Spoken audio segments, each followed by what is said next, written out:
हाँ दोस्तों नमस्ते प्रणाम। मैं रीना भार्गव, मेरे यूट्यूब चैनल में आप सभी का स्वागत है।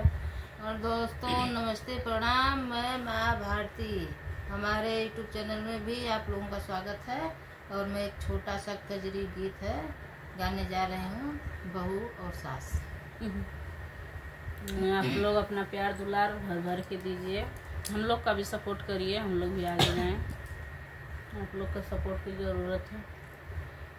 बढ़ी गई गंगा उमड़ी गई यमुना, कैसे धन जबुनाई हरवाना। बढ़ी गई गंगा उमड़ी गई यमुना, कैसे धन जबुनाई हरवाना।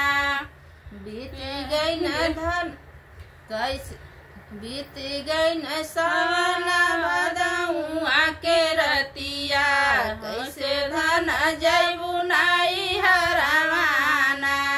बीत गई न सवना बदहुआ के रतिया, कैसे धन जबुनाई हरवाना।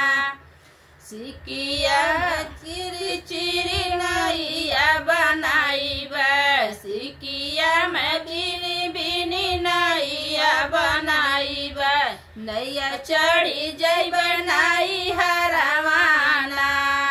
सिकिया में बिनी बिनी नैया बनाई नैया चढ़ी जई बनाई हरवाना।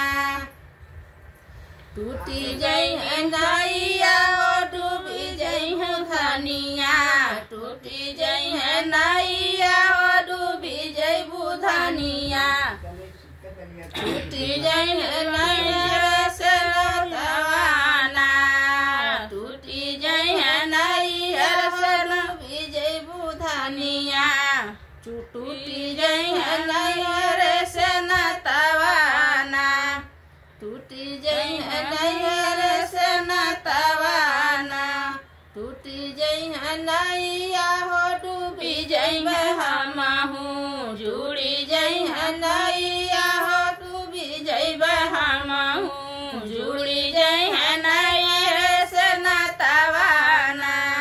ये जुड़ी जई है नैया से नतवाना।